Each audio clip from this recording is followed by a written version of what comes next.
Lepo pozdravljeni. Založba Družina v teh dneh izdaja avtobiografijo o papežu Frančišku z naslovom Življenje. V njej sveti oče prvič v zgodovini pripoveduje svojo osebno zgodbo od otroštva v Argentini do vodenja katoliške cerkve. Posebno poglavje z naslovom Papež Frančišek in Slovenci je napisal družinin sodelavec Marjan Pogačnik, in o tem se bomo v naslednjih minutah nekaj več pogovarjali tule v studiu. Poleg njega se nam je pridružil tudi odgovorni urednik tednika Družine Boštjan Debevec in oba lepo pozdravljena. Lep pozdrav. Ker se poznamo, ker smo sodelavci, se bomo tikali, a ne? Seveda. Zdaj, med papeži iz zadnjega obdobja je prav Frančišek tisti, ki je imel največ stikov s Slovenci. Njegova poznanstva z njimi so se zlasti stkala v Buenos Airesu in drugod po Argentini, kjer je prihajal v stik s posamezniki iz slovenske skupnosti. In med vsemi znanstvi Bergoglija Slovenci eno še posebej izstopa. To je bil Andrej Golar. Marjan, morda za začetek, kako sta se prepletli njuni življenjski poti? Ja, to je res ena taka zanimiva zgodba. Andrej Golar je bil preprost fant iz Slovenije, ki je odšel z doma že pri 16 letih. Je šel na pot za boljšim življenjem po svetu, prišel je v Argentino. Tam je potem čez nekaj časa našel eno majčkeno boljšo službo v knjižnici teološke in filozofske fakultete, ki so jo vodili jezuiti. V tej knjižnici je bil vodja pater Jorge Bergoglio, in je opazil tega fanta, ki je tam delal, opazil je njegovo delavnost, njegovo tudi znanje jezikov in ga potem postavil za vodjo zaposlenih v knjižnici. Je pa potem papež, mislim, sedanji papež, takrat pater Bergoglio, opazil, da pa je ena stiska pri Andrejevih starših, ker niso imeli zelo veliko stikov in se ga je to dotaknilo, to, da niso zelo povezani, da je najbrž tudi starše skrbi za Andreja. In je potem v bistvu navezal stik z domačimi in je tudi ob neki priložnosti potem pater Bergoglio takrat, kot praviš, obljubil, da bo obiskal njegove starše, in do tega je potem res prišlo. Andrej je pisal domov, da jih bo obiskal pater Bergoglio. Morda čisto kaj kratkega, kaj je bilo v vsebini tega pisma, ko je pisal domov?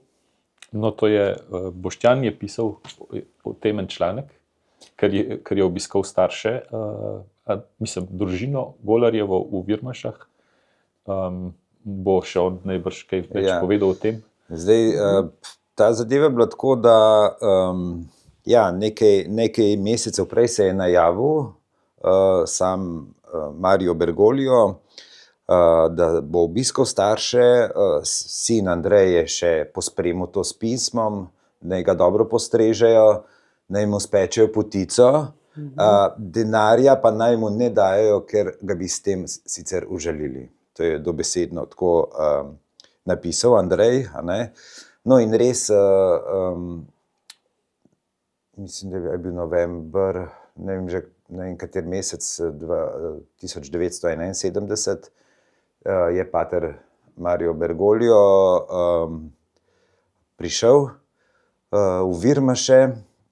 Tam sta ga sprejela starša, se pravi oče, mama od Andreja, in 3 sestre so bile takrat, pa ena sestra je bila že poročena, tako da je bil potem tudi svak od Andreja, ki ga je potem tudi vozil po Sloveniji oziroma po tistih bližnjih krajih. Šli so tam med drugim na Bled pa na Brezje, kjer imamo tudi lepe fotografije, so si vse to ogledali. Krasne spomine ima sestra od Andreja na to obdobje, in kar je zanimivo je to, da mama je trpela, zelo, posebej mama, ne. Sin je šel pri 16 letih, takrat so fantje, kar nekaj fantov je bežalo ven iz Jugoslavije, čakala jih je vojaščina, ne, leto pa pol najmanj vojaškega roka, perspektive ni bilo, ne. Vendarle prihajale so novice, kako se živi na zahodu, a ne. In s to željo je šel ta fant čez, vrniti se pa ni mogel, ker ga bi zaprli, pa še vojaški rok bi mogel še dodatno služiti. In mama je trpela. Ne. Sej ene parkrat se je oglasil sin, da je v redu, kako je, ampak vendarle, ko je prišel Jorge Mario Bergoglio, papež Frančišek, takrat navaden pater, star nekaj čez 30 let, domov, je dejansko prinesel s sabo sina. In ta sestra mi je dejala, od takrat naprej je bila mama sproščena. Do takrat je skozi trpela, se je videla, kot da ima življenje, en del življenja je vzeto, ne. Seveda sin je šel. Takrat, ko je pa pater prišel, papež Frančišek današnji, je pa dejansko zaživela ponovno in se nekako odvalil kamen od srca. In je to veselje spet se vrnilo v družino, no. Tako da meni je to neverjetno, da leta 2013 se konec leta je bil osebnost leta papež Frančišek praktično v vseh večjih medijih, Times ga je dal na naslovnico. In takrat so se začeli pojavljati dvomi, kaj pa, če to je malo igra, ne, da je tako prijazen, skromen, videli smo ponošenje čevljev, obiskoval tam bolnike, zavračal neke znamenja moči, ki so bile prej za papeške insignije. In so ljudje se začeli to spraševati, mogoče je to neka igra, ne. Zato je bila meni ta zgodba zanimiva, ko sem jo slišal, sem rekel, to moram priti do te družine, da mi povedo, da vidim iz prve roke, slišim iz prve roke, kar je tudi, bom rekel, novinarsko, tista največja strast, da prideš res do samega vira. In ta zgodba mi je povedala, ne, Jorge Mario Bergoglio je bil tak, ko je bil star, ko je bil navaden pater.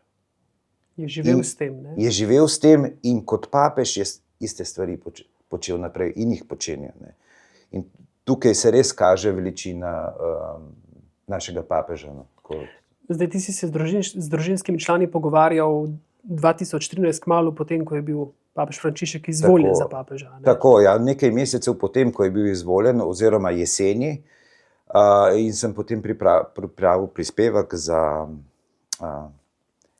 Radio Slovenija, pa potem za MMC. Ja, je bilo zanimivo, zato ker družina se ni hotela medijsko izpostavljati. In jaz sem rabil ure in ure klicanja, sem šel kar po imeniku, kdo so ti Golarjevi. Ker priimek ni bil več isti in tudi nismo vedeli, katera hiša je, vedeli se, da so to Virmaše. In tako da sem potem zvohal na koncu res to sestro od tega Andreja, da smo se dobili, je bilo res prijetno. Je poklicala potem še drugo sestro, bil je ta svak, ki mi je dal te fotografije. In tako smo poklepetali in res lepo, no. Marjan, če gremo zdaj še malo nazaj v to obdobje, ki ga je omenjal Boštjan, ko je pater Bergoglio takrat še obiskal Virmaše pri Škofji Loki in to družino Andrejevo. Ti tudi pišeš v tem poglavju, ne, da ga je takrat gostil, ko je bil v Sloveniji zdajšnji kardinal Franc Rode, poznejši ljubljanski nadškof. Kdaj in kje pa sta se onadva spoznala? Od kje je družinina pot? Ja, v bistvu je bil Jorge Bergoglio pri kardinalu današnjem Rodetu v Ljubljani leta 1970, torej eno leto prej, preden je obiskal Golarjeve v Virmašah. Onadva sta se spoznala v Argentini in sicer je takrat Franc Rode je obiskal svojega brata, mamo in teto in sta se srečala na avtobusu. Jorge Bergoglio se mu je predstavil kot bogoslovec in tako sta navezala to vez. Zdaj, Marjan, Boštjan, morda še nekaj res teh osebnih vajnih vtisov. Vedva sta se oba srečala, rokovala s papežem Frančiškom.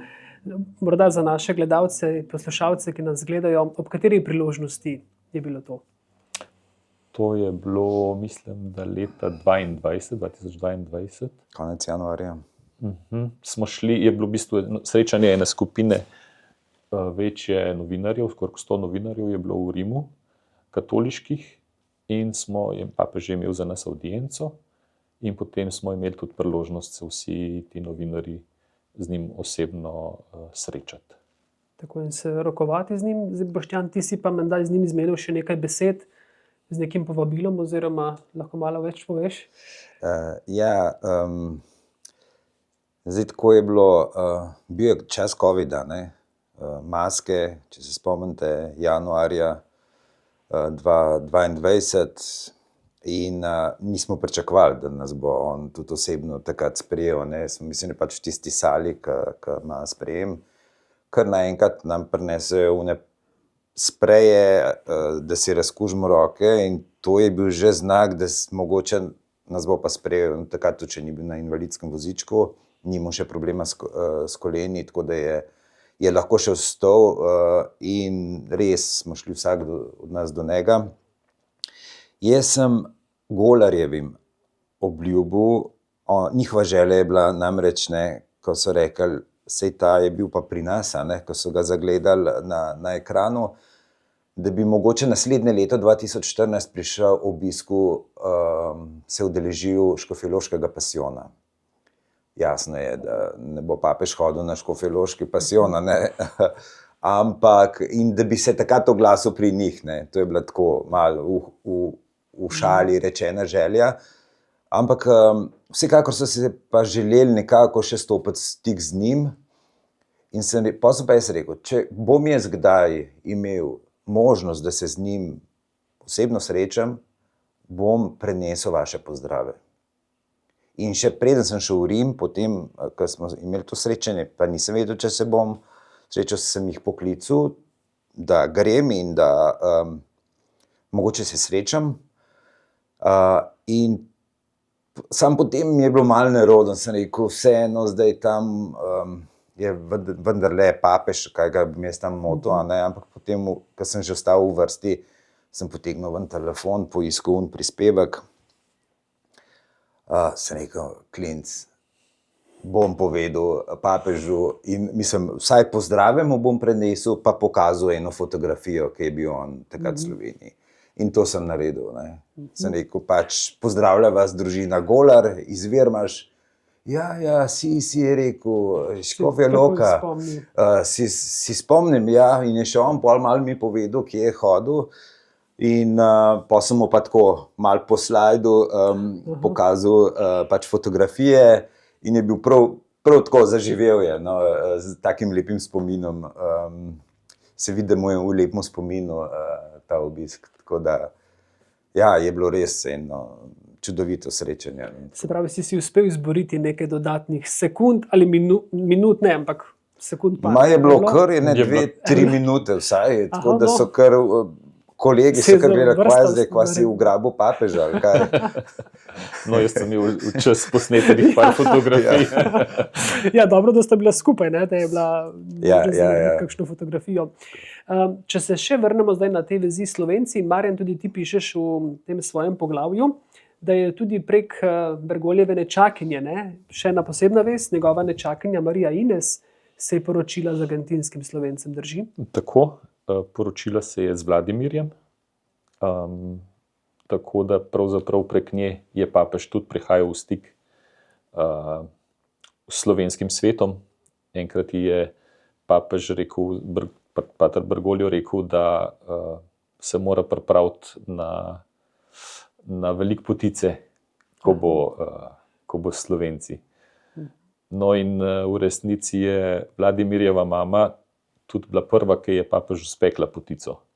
No, in ta potica je bila papežu zelo všeč, in od takrat naprej sta nečakinja in njen mož pošiljala redno vsako leto papežu potico. Je bilo to še predtem, preden je prišel takrat v Slovenijo in je takrat poskusil v Sloveniji potico? Tega pa ti ne znam povedati. Mislim, da je bilo potem.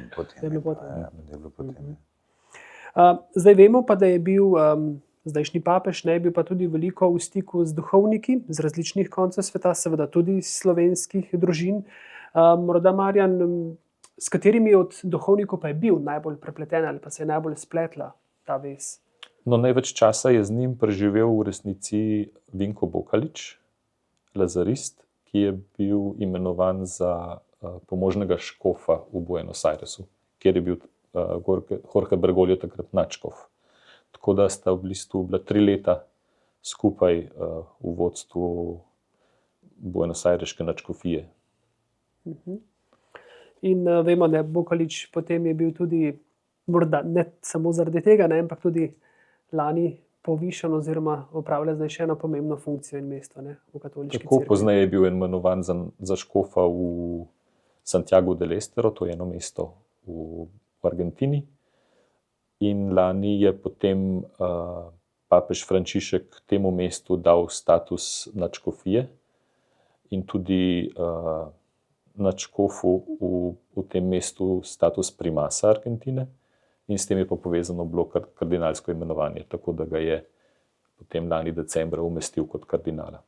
Pa tudi vez s Pedrom Opeko je imel, ne, že v mladosti, pa tudi potem. Ne, Ja, spoznal seveda. ga je tako kot dosti drugih duhovnikov slovenskih na fakulteti, kjer je predaval na fakulteti v San Miguelu, blizu Buenos Airesa, ki so jo imeli oziroma jo imajo jezuiti. Srečal je tam tudi oziroma spoznal Pedra Opeko, ja, se ga še spomnil od takrat, od tam. Morda še en vajen pogled, komentar na to. Zdaj papež Frančišek, ja, kot smo dejali, leta 2013 je postal papež, torej približno 12 let zdaj od tega. In v tem času se je dodobra spremenila tudi podoba Slovenske škofovske konference. Praktično vse slovenske škofije, nadškofije so dobile novega nadškofa, škofa. Kako se je v vajinih očeh oziroma kako vidva vidita te njegove poteze oziroma to podobo Slovenske škofovske konference, ki se je spreminjala skozi leta? Morda Boštjan. Ja, mislim, da verjetno se bi spreminjala v vsakmu primeru, a ne, pač leta tečejo, končno zdaj je tudi že 11 let, a ne, to je že neko obdobje. Najprej se je govorilo, da bo papež glede na njegovo starost, pa tudi, ne vem, da bo mogoče par let, a ne, in da ne bo časa za ne vem kaj, ampak pač je bil potem toliko stvari. Jaz mislim, da tukaj stvari tečejo bolj ali manj, kar zadeva personalnih sprememb, pa novih, nekaj je bilo upokojitev, nekaj stvari je pa potem že sam ustroj vatikanske, bi rekel, kongregacije za škofe, a ne, ki pa deluje že po svoji inerciji in papež velikokrat bo pač mu prinesejo kandidate in on izbere od teh. Tako da jaz mislim, da tukaj vseeno nekih zelo detaljnih ali pa pomembnih odločitev, ki jih bi prav papež sprejel, samo zato, jaz mislim, da ni. No, tako da tukaj je pač stvar kongregacije za škofe v glavnem, no, ki določa.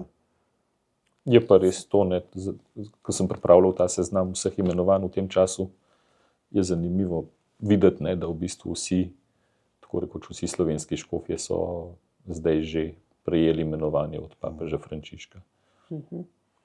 Morda čisto za konec še en tak dovtip, ne, oba sta večkrat omenjala potico, najbolj znano slovensko sladico, in tudi Marjan, ti jo na več mestih v tem poglavju omenjaš. Je očitno potica tudi papežu z leti seveda prirasla k srcu najbrž. Zagotovo, jaz mislim, da jo ima še zmeraj rad. Zdaj pravzaprav vsi Slovenci, ko pridejo, mislim zelo pogosto, no, kakšne skupine Slovencev, ko pridejo k papežu oziroma v Vatikan, mu jo prinesejo. No in v knjigi pišem tudi o tem, kaj se pa zgodi, če papež dobi preveč potic. Ker vseh sam najbrž ne more pojesti, ne, kaj potem naredi, tudi to sem izbrskal, ta podatek. No, to je morda pa tudi eno od povabil, da si to naši bralke in bralci preberejo v tej avtobiografiji. Ja, pa tako je, ne, papeža krasi to, da je zelo človeški. A ne. Zelo človeški v vseh smislih in tudi pri hrani. Ne. In tudi ta potica je en tak leitmotiv, ki se vleče v povezavi z Slovenci, ki kaže na to, da ja, treba je tudi jesti, ne. In fajn jesti in potica je dobra stvar. In vsak rad dobro je, in Tako. ker se približuje velika noč, bo najbrž potica tudi na naših jedilnikih, tako ali drugače. Tako da, Marjan in Boštjan, najlepša hvala za te kratke misli in dovtipe, da ste jih delila z nami. Vam, bralke in bralci, pa tudi seveda povabilo, da kupite knjigo, ki prihaja na knjižne police, da postane ta del tudi vaših domov. Hvala lepa in vse dobro.